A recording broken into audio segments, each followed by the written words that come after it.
Alright, what's going on, guys? We're back with part 2 of my in-depth look at my hip-hop CD collection.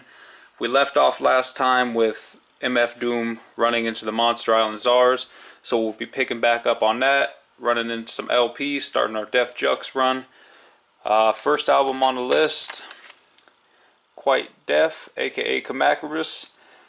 I've always been a fan of Kamakarus strictly because he reminds me a lot stylistically of Freeway. And I'm a huge Freeway fan. I mean, Kwite's got his own style, but vocally, if you listen to him, you'll understand what I'm saying. Vocally, they're very, very similar, and I dig dude. Jun Classic has a lot of dope albums. I only have this one, but he's got a lot of dope albums. He has a track with an artist we're going to touch on shortly, Ravage, on one of Ravage's albums, and they sound incredible together, and I've always held out hope that they would do a project together, but so far nothing. I got this album years ago in a bundle. I bought some CDs from MF Grimm, and this was a freebie that came with it. Infinite Evil and Be Will. This is probably my least favorite CD in my whole collection. Like every few years I go back to this album hoping I'll find something. But man, I really dislike this album. I do not like it.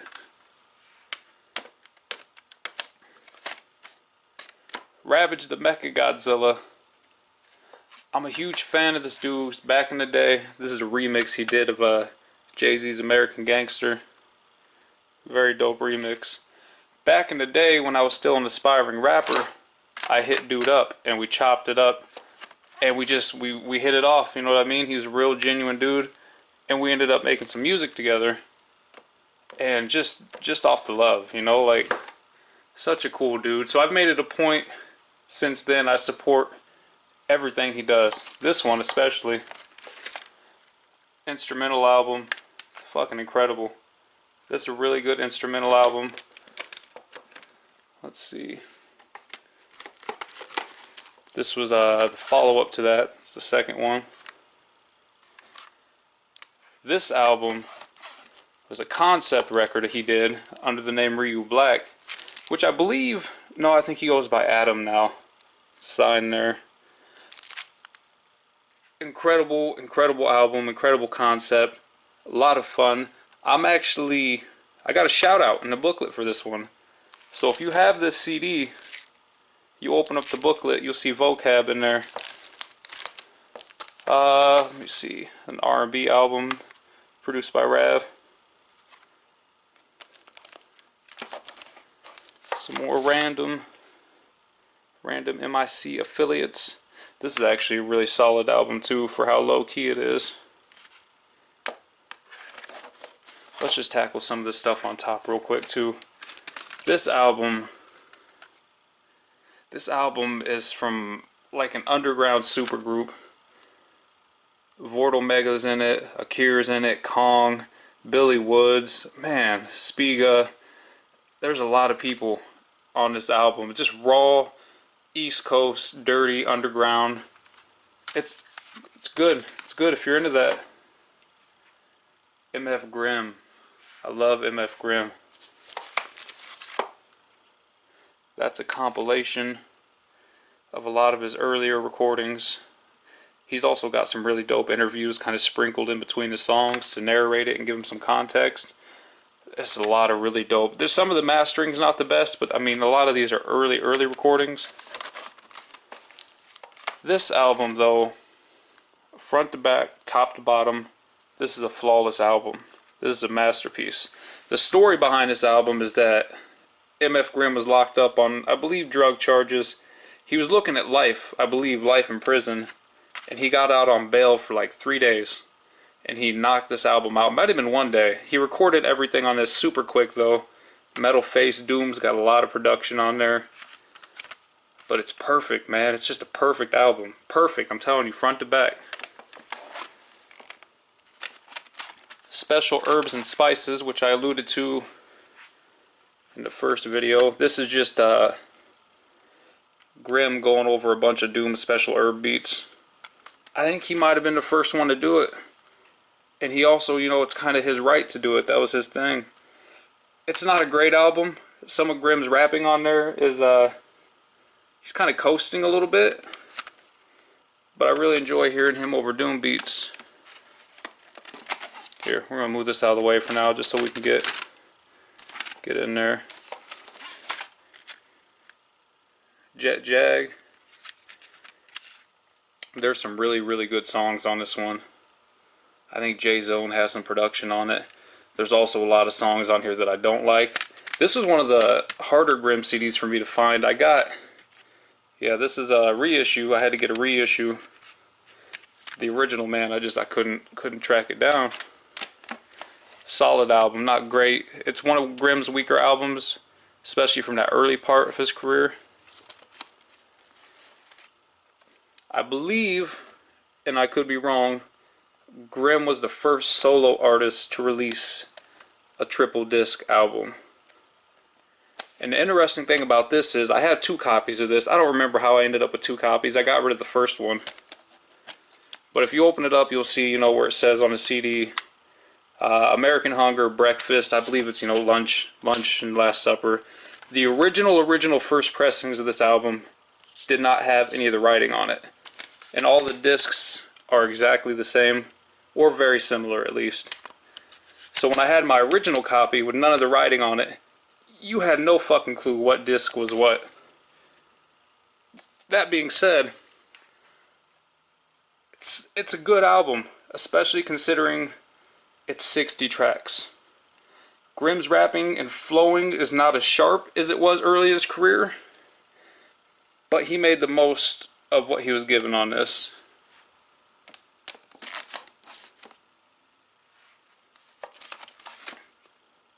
This was a mixtape, half mixtape for his upcoming, what is that album called? The Hunt for the Gingerbread Man. Half mixtape, kind of previewing with some tracks that didn't make it and some freestyles conceptually that follow that. The other half's kind of throwbacks, almost like Scars and Memories. I need to listen to this again. I remember I really didn't like this mixtape when I first got it. But oddly enough, when I got the album, I loved the album. This album is so slept on. And the concept of this record is it's all like Candyland. MF Grimm is the gingerbread man. Front to back, he plays into the concept the whole time, and it's just so well done. It's so well done, and I feel like when people talk about Grimm, this album especially gets overlooked. But this is a gem. This is a good one. This one I gotta listen to it again. There's a lot of these albums, you know what I mean, that you listen to them a few times, you don't connect with them. This one I really remember it didn't hit me how the other ones hit me. So I gotta go. It's got dope cover art though. Before we move on, I just got this one recently. This was the first in the trilogy, the Good Morning Vietnams. I missed out on them originally. I was poor for a long time, so I missed out on these originally, and then they became impossible to find. And I finally picked up the first one here. I got it for a good price. This one you can still find halfway decently. Volume 2 and 3, good luck. That shit's gone. I guess you can get them on vinyl maybe. They might be easier on wax. I'm a CD guy. Going into X-Ray. Let's just pull them both out. Monster Mixes 1 and Monster Mixes 2. These are great because they're essentially just continuations of the M.I.C. album. Like just all the monsters are on there. This one is like legit go to the store and buy the CD. This one, like a lot of X-Ray stuff, it's like fresh off the printer. And a lot of X-Ray stuff from his Mindbender records, you know, like that's just how it is. He just prints them all up and sends them out. But that's all the M.I.C, MF Doom, MF Grimm. Next, we are running into the legendary Company Flow. And I know there's probably more Run the Jewel fans than there are Company Flow fans now, which is crazy because you ask the Run the Jewel fans, a lot of them don't even know about LP's lineage and coming from Company Flow.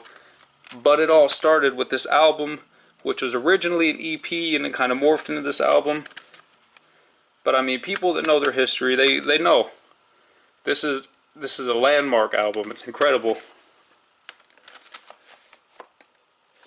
They followed it up with this. The original company flow is LP, Big Jus, and DJ Mr. Lin. This one was strictly an instrumental album, which means it was essentially just LP and Mr. Lin. Jus had gone off to do his own solo thing. Company flow was kind of splintering and breaking up. So no rapping on this one. This is still a great album though. It's more LP production, and more LP production is always good. This is a single and the M burners. I don't buy a lot of singles, but if I find something dope I really like and it's cheap, I'll snatch it up.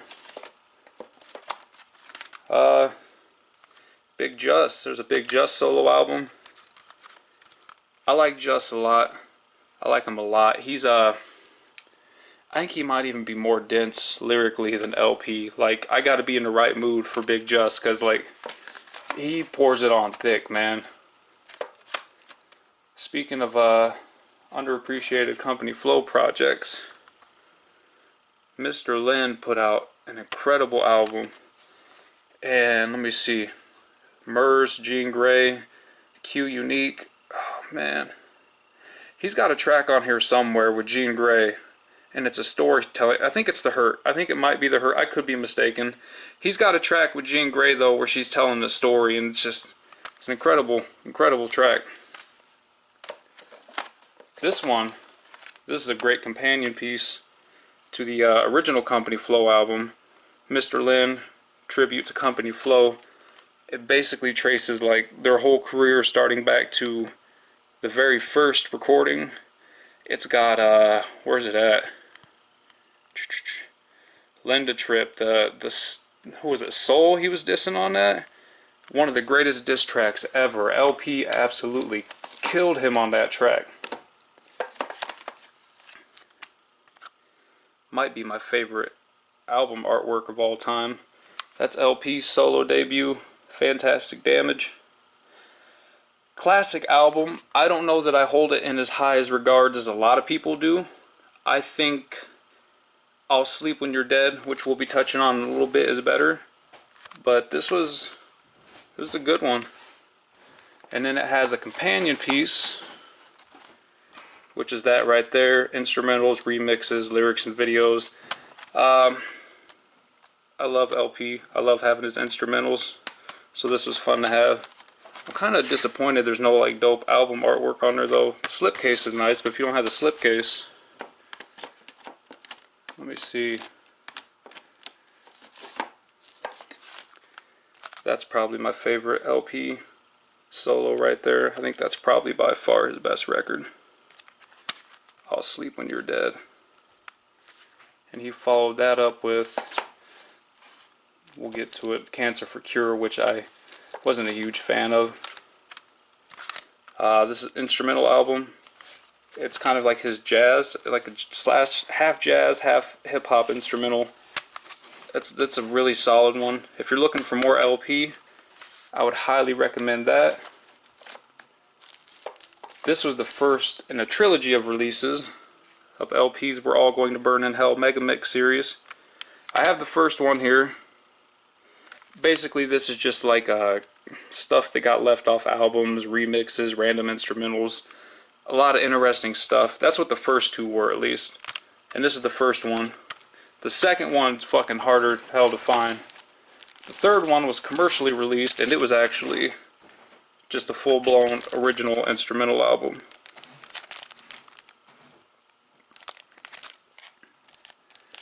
Cancer for Cure I just touched on a little bit ago. It's a solid album. You know what the problem with this was? Is it came out the same time as Killer Mike's rap music. And LP fully produced that album. That was the first time they worked together. And rap music was so much better than this. And like, I love LP, but rap music, man. Speaking of which, Mike's debut album. This is a good album. This album should have been bigger than what it was, though. That album should have been a lot bigger. I don't have a lot to say on this one. I have it. I've listened to it a few times. But this album is a modern day masterpiece. Fully produced by LP, just M.I.C on the vocals for the most part, other than the features obviously.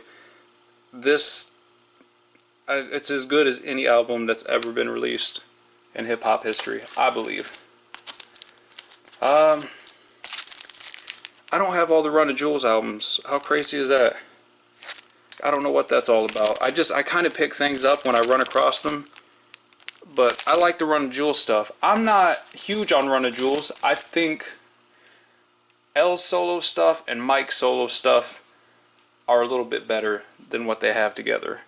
But I appreciate the Run the Jewels stuff. Company Flow, Def Jux Presents. This was kind of when LP was really kicking off the whole Def Jux label. And as you can see, we got some Company Flow featuring Ill Bill. There's Cannibal Ox, RJD2, Aesop's on there. This is when they were really trying to get the label off the ground. And then the album that really put them into the stratosphere, The Cold Vein, Cannibal Ox, which I would argue is a top 10 album of all time. Production on this is just the best LP has ever produced. The rapping on it. Vort Omega I actually like more than I like Vast Air in retrospect. I know Vast gets a lot of the shine on this album. I think Vortal is probably the sleeper hit of the group. But this album, man, is flawless. And then as a companion piece, I believe I have the Oxtramentals. Which again, you know, LP, I need my LP instrumentals.